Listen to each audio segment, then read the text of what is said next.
나주부TV 시청자 여러분 안녕하세요. 네, 주말 잘 보내셨죠? 월요일 기분 좋게 시작했으면 좋겠는데 국내장 좀 밀렸습니다. 네, 미국은 어떨지 모르겠어요. 이제부터는 안 가본 길 가는 거죠. 그러니까 마음 단단히 먹으시고 네, 이제 독한 멘탈이 살아남습니다. 자, 이전에 제가 4월 5일 날 이런 영상 올려드렸었어요. 예, 역사적 강세 4월 뉴스에서 계속 나오길래 실제 검증을 해보니 결과가 황당합니다. 이 말로 하기 좋아하는 호사가들이 많아요. 예, 특히 뉴스 기자들은 뭐 하나 모르겠어요. 이런 희한한 기사들만 쓰고. 자, 장단기 금리 역전. 자, 부자 될 시간 1년 안에 온다 이런 말도 있었고 다 해봤지만 결국 결과는 뭐였냐면요. 네, 30%밖에 상승 안 했다. 이 30%라는 건 예, 과거 20년을 확인해 봤더니 이런 거죠. 예, 4월입니다. 여기 표시된 게 다 4월인데 확실히 4월만 오르고 바로 떨어진 게 많다는 거죠. 그리고 여기서는 오르지도 못했고 그렇죠? 그리고 여기는 상승했지만 요 부분만 상승한 거죠. 그리고 여기 4월에는 4월만 상승한 거지 하락장에 걸렸다가 결국은 다 떨어졌고 그래서 맞지가 않아요. 과거 통계를 너무 믿을 필요는 없는 것 같습니다.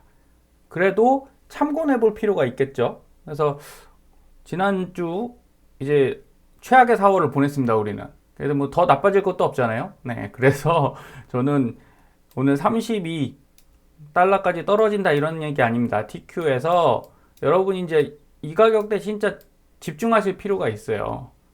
꼭 스윙 계좌 통해서 스윙 계좌에다 사십시오. 장기 계좌는 나중에 사도 늦지 않습니다. 모르긴 하지만 앞으로 일어날 일을 모르기 때문에 조심하는 거예요.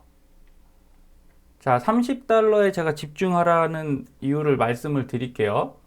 뭐 결국은 과거의 패턴을 보고 우리가 반영을 하는 거죠. 그래서 TQ의 월봉을 볼 때, 자, 2019년 요때 한번 볼게요. 여기 이렇게 월봉이니까 하락이 쫙 발생했죠? 그리고 어느 선에 닿냐면 요게 이제 월 이평선으로 60일선입니다. 이 녹색 60일선에 닿고 이렇게 반등을 했어요. 그리고 그 다음에 2020년 팬데믹 때죠. 그때도 여기 60일선을 깨고 그리고 어디까지 갔냐? 90일선까지 갔다가 반등을 했습니다. 이 선을 닿으니 올라가는 게 아니죠. 이 정도면 진짜 많이 빠진 거잖아요. 그쵸? 지금 우리는 어떻게 됐냐? 엄청나게 빠졌는데 여러분 상대적으로 덜 빠진 거죠. 물론 이런 안 좋은 상황들과 비교하기에는 좀 뭐 속도 상하고 기분도 별로지만 그래도 지금 전쟁 중이니까 러시아 우크라이나 전쟁 중이니까 이게 뭐 전면전 확대한다 이런 얘기 계속 나오잖아요. 좋은 상황은 결코 아니죠. 그래서 30일선에 여기서 닿았죠. 닿고서 바로 반등했습니다. 그러니까 이런 게 심리라는 거죠. 더 나빠질 수도 있지만 그 중간에 심리적인 패턴, 우리가 습관적으로 하던 일들은 일어나는 겁니다. 그래서 주식도 심리를 벗어날 수 없어요. 그럼 빠질 거면 그냥 이렇게 쭉 빠지지 뭐하러 여기 이렇게 닿다가 다시 반등하겠습니까? 심리적인 이 정도면 많이 떨어졌다 하고 매수세가 들어왔겠죠. 개인이든 기관이든 교묘하게 그런 것들 활용해서 가고 있습니다. 그럼 지금 우린 어딨냐?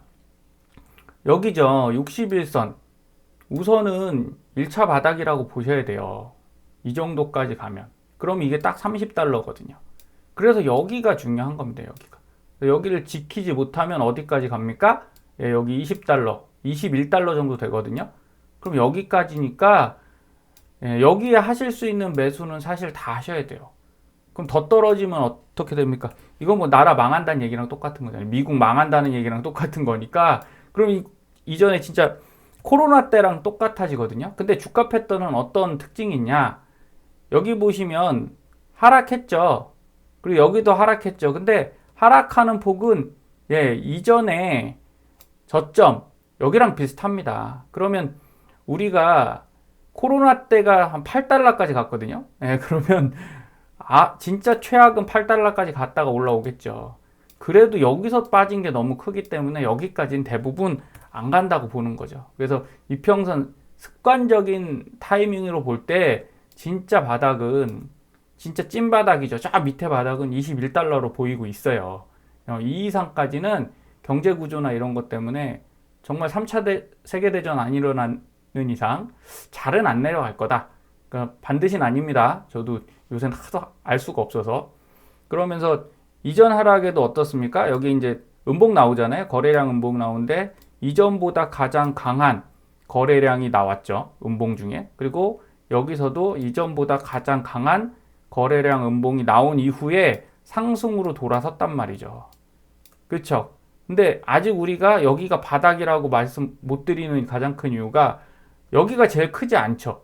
네, 여기보다 더 작잖아요. 그러면 지난달이 바닥이었으면 이게 더 올라오면 좋은데 거래량으로 보면 아직은 바닥은 아닌 것 같아요. 그래서 조금 더 내려가겠다. 그래서 5월까지는 힘들 수도 있고 반등할 수도 있거든요. 그러면 어쨌든 5월이 반등이라면 우리는 현금을 잘 챙겨놔야죠. 자산 비중을 현금화 좀 시켜 놓으시고 손실 최소화해서 또 추가로 내려갈 거에 대해서 대비를 하시고 또 쭉 날아간다 그러면 나쁠 거 없지 않습니까? 그래서 양쪽 플랜 A, 플랜 B 다 준비하시라고 제가 가격 이렇게 보여드리는 겁니다. 그래서 이제부터 힘들지만 버텨내셔야 돼요. 여기서 버텨내셔야 지금까지 이만큼의 고생이 수포로 돌아가지 않습니다. 그리고 TQ의 과거 월봉 패턴을 보면 자, 지난달 패턴이 어땠냐? 여기 보세요. 지난달 패턴은 음봉에 꼬리가 하나도 안 달리고 그냥 끝났죠, 여기서. 그러니까 반등이 하나도 없었던 겁니다. 여기 같은 경우는 꼬리가 달리잖아요. 이거는 저가 매수세가 들어오는 거죠. 와, 싸다 그러고서 저가 매수세 들어와서 다음 달에 날아가고. 여기도 꼬리 달렸죠. 여기가 보면 꼬리가 많이 달리죠. 이게 뭡니까? 처음에 야, 올라갈 거야. 그러면서 따라붙은 저가 매수세들이잖아요, 이게. 근데 없었어요. 없습니다. 이거는 공포 심리가 상당히 극대화되어 있다는 얘기예요. 야, 이거 못 사겠다. 그냥 던지자. 그러고서 딱 끝난 겁니다. 근데 과거에 이런 패턴들은 어떤 양상을 보였냐? 자, 여기도 최저점인데 꼬리 없죠? 꼬리 없는데 그 다음부터 올라갑니다. 그리고 여기도 최저점인데 꼬리가 없어요. 그리고 나서 어떻게 되죠? 횡보하다가 올라갑니다. 여기도 마찬가지 꼬리 거의 없죠? 그리고 나서 올라갔습니다. 이게 과거 뭐 11년, 12년, 13년 이런 거고요. 월봉이기 때문에 자주 발생 안 하죠. 이런 데는 다 꼬리 달려 있잖아요. 이건 기대 심리가 반영돼 있는 겁니다. 야, 바닥권 아니니까 올라가겠지. 근데 여기는 거의 바닥권이었던 거예요. 자, 패턴 2를 또 보시면 이건 최근이죠. 2017년도에도 꼬리 거의 없는데 올라가죠. 꼬리 거의 없는데 올라갑니다. 오히려 이렇게 꼬리 달린 것들은 더 추가 하락이 발생하는 경우들이 있어요. 근데 100%는 아닙니다. 또 어쨌든 지금 지난달 꼬리가 달려서 끝을 봤기 때문에 5월은 올라갈 수 있어요. 반등이 가능한 달이고 심리상 그렇습니다. 빠질 만큼 빠져서 이제 호재가 조금이라도 발생하면 오히려 야, 더 빼긴 힘들다. 이제 매수하자. 이러면서 매수세 들어올 수 있으니까 우리가 너무 쫄지 말고 항상 강조드리잖아요. 비중 계산만 잘 하시면 됩니다. 내 현금을 어디까지 홀딩할 거고 어느 정도 살 건지만 결정을 명확하게 하세요. 그래서 TQ 같은 경우는 자, 주봉에서 말씀드리면 지금 여기 이렇게 왔잖아요. 지금 6달러 정도까지 왔고 더 내려갈 것 같아요. 32달러까지는 갈 것 같습니다. 그리고 30달러까지 여기서 집중적으로 매수하십시오. 저도 지금 24개 샀는데 26개 더 사야 되거든요. 그냥 소소하게 사기로 했습니다. 앞으로 길게 투자할 거니까 지난 방송에서도 보여드렸죠. 저는 2년 이상 꼭 TQ만 사는 건 아니고 나스닥하고 국내 주식 전부 다 해서 매월 적립식으로 추가로 계속 살 겁니다. TQ는 제가 딱 정해놓은 수량이 330개 정도니까 거기에 우선 맞춰서 요번에 쭉 사놓을 거예요. 자, 이전에 전저점 여기 코로나가 요때거든요. 그러면 여기가 고점이죠. 고점 끝나는 가격이 요게 한 29달러 정도 됩니다. 30달러. 그리고 여기 8달러까지 떨어졌어요. 이 밑에까지는 잘 안 간다고 말씀드렸죠. 정말 최악 아니면. 근데 뭐 어쨌든 우리가 이 정도 가이드라인을 이 밑에까지 가면 여러분 겁나서 못 사시잖아요. 그러니까 지금 좀 사 놓으세요. 그리고 이 밑에 가면 더 살 거 돈 있으면 더 사시면 되고, 이건 진짜 존버의 기간입니다. 버티는 거예요. 주식은 버티는 사람이 승리하는 건 맞습니다. 그런데 할 만큼 다 하고 최선을 다해서 했는데 버티는 건 아름다운 거죠. 근데 아무것도 모르고 여기서 91달러인데 아이고 싸네. 60달러, 50달러, 40달러 사야지 이러고 현금 다 써버린 분들은 이거는 아름다운 모습은 아니죠. 이건 잘 모르고 덤빈 거가 되는 거죠. 그쵸? 그래서 저희 나주부TV 시청자님들은 제가 43달러 2달 전에도 계속 말씀드렸고, 그래서 지금 여기 와 있으니까 적정 가격에 들어왔지 않습니까? 그리고 여기 더 떨어진다고 한들 현금 남겨두시라고 얘기했으니까 그걸로 매수를 하시면 기회가 분명히 올 것이다. 저는 이렇게 보고 있어요. 자, XOXL은 벌써 내려왔어요. 이전 코로나 이 고점 있죠. 이게 22달러인데 벌써 거기까지 딱 왔습니다. 그래서 한번 지켜볼 타이밍이에요. 이제 반등이 나올 것이냐. 근데 분위기가 너무 좋지 않기 때문에 어쨌든 18달러, 18달러까지는 좀 보세요. 그리고 수량 개수를 정확하게 좀 조절하셔라라는 말씀 다시 한번 드리고 싶습니다. 개인 상황별 이걸 대응을 하시려면 결국은 현금 비중입니다, 여러분. 뭐 대출 받아서 이걸 사겠다 하신 분들도 많잖아요. 그래서 진짜 대출 받았나는 모르겠습니다. 그렇게 해서 사셨다면 끝까지 버티셔야 돼요. 끝까지. 중간에 포기하면 아니함만 못한 게 됩니다. 그리고 웬만하면 이제는 레버리지 상품에 또 빚을 내서 레버리지 쓰는 건 정말 위험하거든요. 그런 건 안 하시는 게 좋고, 현명한 투자자는 다른 거 아니잖아요. 내가 할 수 있는 선에서 하는 것이 가장 좋습니다. 그랬을 때, 자, 매도와 매수가 있는데, 한번 볼게요. 자, 앞으로 물가가 지금 당장은 안정 안 되겠죠. 왜냐하면 여러분 대응 기간을 한번 예상해 보세요. 러시아 우크라이나 때문에 농산물 쪽 타격 입었죠. 그러니까 올해 농사 못 졌잖아요. 그러면 잘 끝나서 올해 전쟁이 끝난다고 쳐도 농지 다 난리도 아니죠. 그러니까 뭔가 변화를 해야 되죠. 어디서 이제 곡창지대가 다 사라졌으니 뭐 얼마 남았다고 쳐도 이걸 대체할 수 있는 방법을 찾아야 되잖아요. 그러려면 대략 순환 사이클이 밀은 심고 나서 뭐 한 달 있다가 크는 거 아니잖아요. 2년 정도 보셔야 됩니다. 그럼 우리가 이 안에 2년 동안 전 세계가 이거를 대응책을 찾겠죠. 그럼 2년 풀로 다 채워서 방법이 나올까요? 그러진 않을 거예요. 한 1년 정도? 그 안에 뭔가 뭐 다른 대체 곡물을 쓴다던가 아니면 어느 다른 지역에 지금이라도 빨리 동남아 쪽에 뭘 심어서 뭐 이런 방법들이 나오겠죠. 그래서 순환 사이클은 2년 정도로 보이니까 그 안까지는 좀 어렵겠다. 그래도 1년 정도는 잘 지켜보자. 이렇게 여유 있게 생각하시는 게 좋을 것 같고요. 자, 공급망 이슈도 마찬가지예요. 자, 반도체든 뭐 배터리든 수요는 늘었죠. 수요는 늘었는데 이걸 생산을 하려고 합니다. 그럼 공장이 지금 다 지어져 있나요? LG하고 삼성, LG엔솔 같은 경우도 배터리 공장 이제 짓기 시작했잖아요, 미국에. 삼성도 반도체, SK하이닉스도 반도체 공장 미국에 이제 짓기 시작하는 거잖아요. 그러면 아직 지은 게 아니니까 공급 사이클은 아직도 남아 있습니다. 2년 정도 남아 있고, 그래서 인플레이션이 제가 볼 때 잡히긴 잡혀요. 근데 이게 6개월 안에 잡힌다, 1년 안에 잡힌다 딱 말씀드리긴 어렵잖아요. 그래서 저는 2년 정도 사실은 보고 있습니다. 2년은 가겠구나. 그러면 여기에 의해서 무슨 일이 발생하냐? 금리가 연준은 인플레이션만 잡히면 금리 안 올릴 거거든요. 뭐 굳이 경제를 희생해 가면서까지 물가만 잡히면 금리는 안정화 시킬 겁니다. 그런데 2년 동안 안 된다고 치면 2023년에서 24년 초반 그때까지는 금리가 올라가겠구나 예상하시는 게 맞겠죠. 그리고 막상 75bp를 9월이나 10월 FOMC에서 반영할 것 같아요. 50bp로 그냥 한 번, 두 번 갈 수도 있지만 75bp 한번 딱 더 올려서 그 선제 경고를 하는 거죠. 포워드 가이던스는 줬으니 야, 우리 세게 갈 거야 라는 진짜 보여주면 아무래도 우리도 투자도 좀 주춤할 거고, 그쵸? 예, 금리도 조금은 더 잡히는데 영향이 있을 거고, 금리는 더 올렸으니까 어쨌든 물가, 대출, 레버리지 이런 거 적게 쓰겠죠. 예, 이런 가시적인 성과를 연준은 내려고 지금 엄청나게 노력을 하고, 예, 이를 악물고 하고 있지 않습니까? 그러니까 연준에 대항할 필요는 없어 보입니다.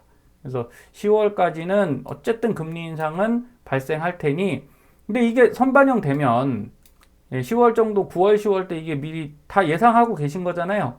예, 이거 모르는 내용 아니잖아요. 그래서 어느 정도 반영이 딱 끝난 다음에는 주가는 서서히 회복될 거라는 거죠. 예, 모르는 내용 아니니까.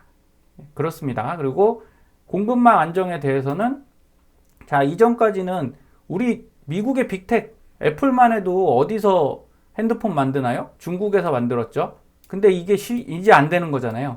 네. 코로나로 중국이 폐쇄도 됐고 중국 이제 인건비도 굉장히 비싸죠. 많이 올라가서 제일 중요한 거 리쇼어링 하겠다는 거지 않습니까? 예, 이제 미국에서 안에서 저 생산을 하겠다. 지금까지 미국이 이렇게 회사를 잘 운영할 수 있었던 건 딱 이 공급망 때문에 그렇습니다. 애플은 아이폰을 직접 안 만들고 싼 인건비에 중국에서 만들었던 거지. 그걸 전 세계로 파는 거잖아요. 그러니까 마진 중간에서 너무 잘 먹었는데 이제 이거 안 되네? 그러면 뭐 미국 안에서 만들어야 되나? 아니면 이렇게 방법들이 여러 개는 생기지만 결국은 단가는 올라가겠죠. 그래서 애플도 과거 당연히 영업이익률 높잖아요. 예, 그리고 제품 생산에 대한 이익률이 너무 좋은데 조금이라도 영향은 갈 겁니다. 그리고 애플뿐 아니라 모든 미국의 빅텍들도 이런 거에 대해서 영향을 받을 거니까 앞으로 공급망 붕괴가 어떻게 흘러갈지는 정확히 모르지만 영향은 다 미치겠구나. 그럼 좋은 영향은 아니겠죠. 예, 그리고 어떤 특정 영역에서 좋은 영향이 될 수도 있습니다. 예, 공급망 붕괴로 인한 수혜를 받는 그런 업종들이 생기겠죠. 예를 들어 미국에서도 이제 공장 지어야 되잖아요. 그럼 지금까지 미국 내 공장을 지었던 회사들이 별로 없을 거잖아요. 다 외주로 돌렸으니까. 근데 이제 이런 것들을 직접 짓는 회사들, 이런 데들은 수혜를 받겠죠. 그래서 로보틱스. 왜냐하면 이 안에 공장을 넣으려면, 미국 안에 공장 넣으려면 기계 넣어야 되잖아요. 예, 그래서 우리나라 로보틱스, 일본 로보틱스 관련된 회사들은 좋을 것 같습니다. 왜? 미국에 공급을 해야 되니까요. 중국에서 사진 않을 거니까요. 미국이. 그 다음에 그렇게 되면 사이버 보안도 강화되겠죠. 대부분 이제 사람을 써서 생산하려고 안 하고 이런 공장, 무인 공장을 통해서 하는 것이 이제 정착돼 가니까. 그리고 가장 큰 문제죠. 친환경 에너지가 지금까지는 법안 통과를 못해서 좌초되고 있다가 이제 슬슬 어쩔 수 없이 다시 고개를 들지 않을까 이런 생각도 합니다. 그래서 이런 테마틱 투자도 여러분들이 이제 틈틈이 보시면서 지금 TQ 많이 내려갔어도 나스닥도 많이 내려갔잖아요. 근데 의외로 제가 투자했던 테마틱 투자들은 또 선방했습니다. 상승률도 좀 있고. 그래서 이런 것들을 고루고루 좀 이해하고 대응하시는 투자자분들이 되셨으면 좋겠어요. 자, 지금 계좌에는 진짜 안전이 중요한 것 같아요. 안전 중요하고 계획적인 추가 매수만 잘 하시면 자, 끝까지 버텨내실 수 있다고 봅니다. 그래서 제 계좌도 뭐 지금 프리장에서 살짝 상승해서 큰 변화는 없어요. 예, 뭐 큰 자산 변화 없고 예수금 조금 바뀐 건데 어쨌든 SQ 조금 팔아서 뭐 3개 정도 그냥 프리장에서 매도했고 그다음에 TQ 여기 보시면 수량은 동일하니까 넘어가고요. 예, 저는 3번째 스윙 계좌 만들었다고 말씀드렸죠. 요건 장기 계좌. 2번째 건 장기 보유 계좌. 그 다음에 요건 첫 번째 스윙 계좌인데 여기다 더 살려고 했는데 너무 많이 떨어져서 이거 의미가 별로 없어요. 그래갖고 3번째 계좌에 지금 추가 매수를 하기 시작했죠. 그래서 나머지 26개는 여기서 다 살 겁니다. 떨어지면 더 살 거고 그러면 반등해서 또 현금화해서 또 이렇게 운영을 할 생각이에요. 제가 좋아하진 않지만 제2의 버핏이라고 말하는 이 빌 에크먼 항상 공매도로 수익 봤었거든요. 그래서 조금 저는 얄밉다고 생각합니다. 이분은 본인 공매도 치면서 떨어질 거야 막 맨날 이런 얘기 하셔서. 근데 넷플릭스 때문에 석 달 만에 4억 손절을 했어요. 그리고 5,300억 원 손실을 봤죠. 자, 이렇게 날고기는 사람도 자기 회사가 퍼싱 스퀘어 캐피털인데, 지난 방송에서 예전에 말씀드렸죠. 본인 회사에 공매도를 쳤다고. 우리 회사 주가 떨어질 거니까 내 회사에다 공매도를 치는, 진짜 제가 볼 땐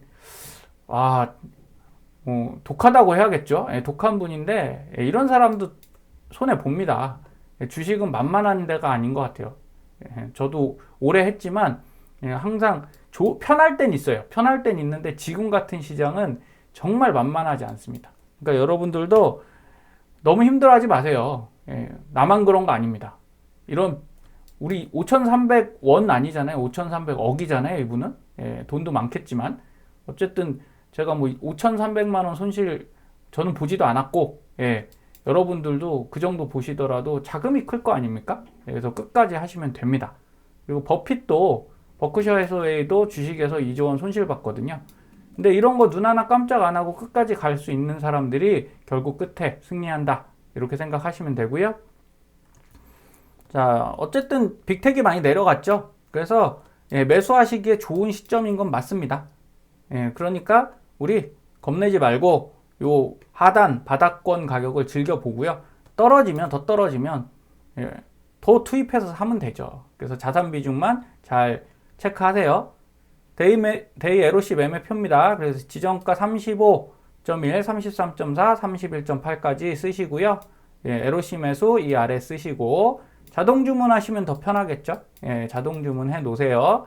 그리고 6개 종목 다 드렸으니까 잘 활용하셔서 SQQQ는 저는 뭐 하락 기간 동안 꾸준히 잘 활용을 해서 오해를 좀 하시는 것 같아요. 이걸로 수익 낼 생각 절대 없다고 말씀드리잖아요. 네, 우리도 지금 이걸 말씀드리는 이유는 그렇습니다. 만약에 28 밑으로 뚫고 내려간다 그러면 진짜 최악이거든요. 그때는 SQQQ 다시 한번 사셔야 돼요. 지금은 만약 반등할 게 애매해서 들어가기가 좋은 타이밍은 아닙니다. 근데 그건 수익을 낼 생각이면 좋은 타이밍이 아니죠. 이걸로 수익 내야지 하면 아주 안 좋은 타이밍이고, 저처럼 이렇게 등락이 있으니까 오르락 내리락 TQ 등락하면 괴리울 발생하잖아요. 그걸 그나마 좀 메꿔 보려고 SQ를 이렇게 떨어질 때, TQ 떨어질 때는 SQ가 올라가니까 사고, 그렇죠?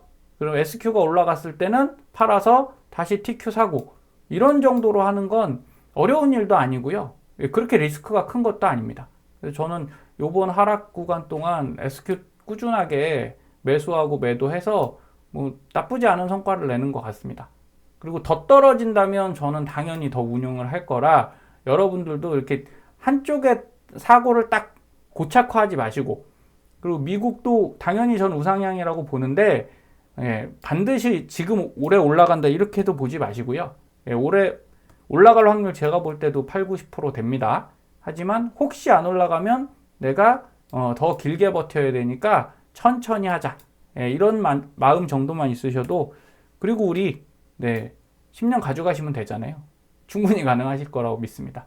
그래서 오늘 편안한 밤 되시고, 오늘은 좀 반등해 줬으면 좋겠네요. 근데 월화가 월요일이 통상적으로 주가가 안 좋기 때문에 그냥 떨어진다 생각하고 계시면 오르면 좋고, 떨어지면 더 사서 좋고, 뭐 이런 마음가짐 이제는 쓰실 때가 된 것 같습니다. 내려올 만큼 내려왔거든요. 편안한 밤 되십시오. 감사합니다.